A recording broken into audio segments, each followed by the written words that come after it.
Hi guys, welcome to my channel. మనకు 2025-26 academic year నుంచి intermediate first ఇయర్కి ఈ టెక్స్ట్ బుక్స్ ఏవైతే ఉన్నాయో వాటికి సంబంధించినటువంటి సిలబస్ని రివైజ్ చేయడం జరిగిందనమాట. అంటే చేంజ్ చేశారు. దానికి సంబంధించినటువంటి సర్క్యులర్ ఇది. ఈ వీడియోలో మనం ఇంగ్లీష్లో ఏమేం చాప్టర్స్ ఉన్నాయి, అంటే కొత్త సిలబస్ ఎలా ఉంది, గ్రామర్ పార్ట్స్ ఎలా ఉన్నాయి, ఏమేం చేంజ్ చేశారు, అవన్నీ ఈ వీడియోలో తెలుసుకుందాం. సో ఇది అఫీషియల్ సర్క్యులర్ అనమాట. సో ఇక్కడ చూడండి, BIEAP board of intermediate education Andhra Pradesh revised syllabus for the first year intermediate course అని చెప్పేసి 25-26 ఇయర్కి సంబంధించినటువంటి ప్రొసీడింగ్స్ అనమాట. ఇలా ఉంటుంది. So first year intermediate syllabus of various subjects which is to be implemented from the academic year 25-26 is enclose to this circular. So ఇందులో క్లియర్గా mention చేస్తున్నారనమాట. సో మనం ఈ వీడియోలో ఇంగ్లీష్ ఫస్ట్ ఇయర్కి సంబంధించి ఏమేమి ఉన్నాయో అవి మనం తెలుసుకుందాం. So English first year, second ఇయర్కి అవే ఉంటాయి, నెక్స్ట్ ఇయర్కి సెకండ్ ఇయర్కి చేంజ్ అవుతాయి అన్నమాట.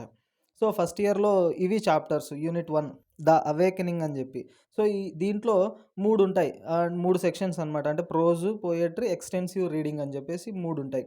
ఈ ఎక్స్టెన్సివ్ రీడింగ్ అంటే నథింగ్ బట్ మనకు ఈ సప్లిమెంటరీ రీడర్ లాగా అనమాట, కొద్దిగా ఎక్స్ట్రా ఉంటుంది, నాన్ డీటెయిల్ ఉన్నట్లు సప్లిమెంటరీ రీడర్ ఇది. సో ప్రోజ్లో ఇదనమాట, the malady of over thinking అని. దాని writer Jerome K Jerome.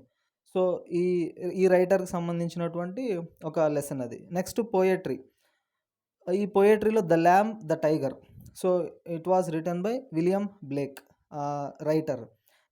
Next extensive reading, అది ద బ్లైండ్ డాగ్ అని ఆర్కే నారాయణ్ రాసినటువంటి స్టోరీ అనమాట. చాలా ఇంట్రెస్టింగ్గా ఉంటుంది. అండ్ సెకండ్ పార్ట్ వచ్చేసి మెటామార్ఫోసిస్. ఇందులో అంటే ప్రతి దాంట్లో టోటల్ 4 యూనిట్స్ ఉంటాయి, ఒక్కొక్క దాంట్లో 3 ఉంటాయన్నమాట. సో మెటామార్ఫోసిస్, అందులో ప్రోజ్ వచ్చేసి Chief Seattle's letter. So Chief Seattle. Next poetry, Invictus అనేటువంటిది విలియం ఎర్నెస్ట్ హెన్లే రాసినటువంటి ఒక పోమ్. నెక్స్ట్ ఎక్స్టెన్సివ్ రీడింగ్, ఇది ఓ హెన్రీ రాసినటువంటి ఏ రిట్రీవ్డ్ రిఫార్మేషన్ అనేటువంటి ఒక సప్లిమెంటరీ రీడర్ సంబంధించినటువంటి ఒక ఇంట్రెస్టింగ్ స్టోరీ ఆర్ లెసన్ అనమాట.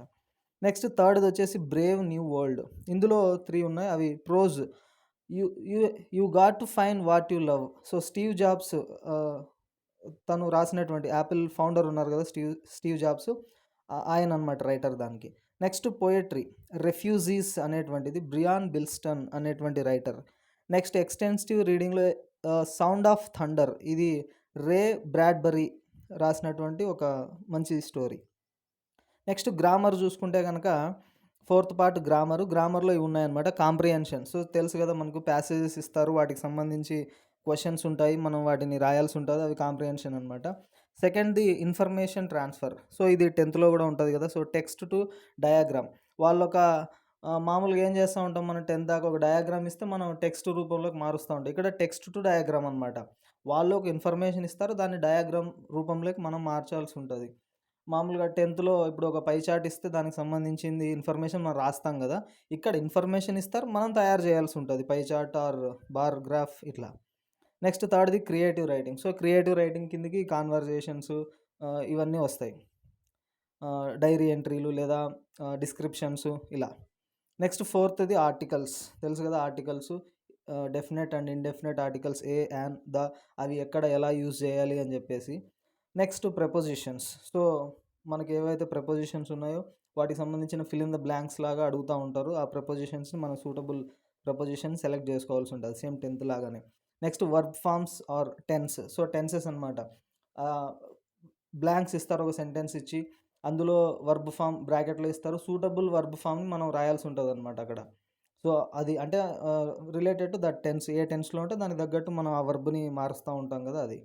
Next 7th rewrite as directed. So వాళ్ళు చెప్పిన విధంగా మనం రాయాలి. అందులో ఫస్ట్ది వాయిస్. సో యాక్టివ్ వాయిస్ ఇస్తే ప్యాసివ్లోకి చేంజ్ చేస్తాం కదా, అది. సెకండ్ది రిపోర్టెడ్ స్పీచ్ అనమాట, బి. సో ఇండైరెక్ట్ స్పీచ్, ఒక సెంటెన్స్ని డైరెక్ట్ స్పీచ్లో ఇస్తారు, మనం ఇండైరెక్ట్ స్పీచ్లోకి చేంజ్ చేయాల్సి ఉంటుంది. Next see degrees of comparison. So positive, comparative, superlative degrees ఉంటాయి కదా. సో ఒక డిగ్రీలో ఇస్తారు, సపోజ్ పాజిటివ్ డిగ్రీలోకి ఇస్తే మనం దాన్ని కంపారిటివ్లోకో సూపర్లేటివ్లోకో చేంజ్ చేయాల్సి ఉంటుంది. ఆ విధంగా ఒక క్వశ్చన్ ఇస్తారనమాట, ఒక సెంటెన్స్ ఇచ్చి. Next simple, complex and compound sentences. So అవి and question tags. Next 8th correction of sentences or common errors. So, ఒక సెంటెన్స్ ఇచ్చి అందులో చిన్న చిన్న మిస్టేక్స్ ఉంటాయి. కరెక్ట్ జేసి రాయాల్సి ఉంటదనమాట. కామన్‌గా చేసేటువంటి ఎర్రర్స్ అవన్నీ ఉంటాయి. నెక్స్ట్ నైన్త్‌ది సినోనిమ్స్ అండ్ యాంటోనిమ్స్. సో, ఒక పదానికి సంబంధించి మీనింగ్స్ రాయాల్సి ఉంటది. అండ్ యాంటోనిమ్స్ అనమాట ఆపోజిట్ వర్డ్స్. నెక్స్ట్ 10థ్‌ది ఫొనెటిక్ ట్రాన్స్క్రిప్షన్.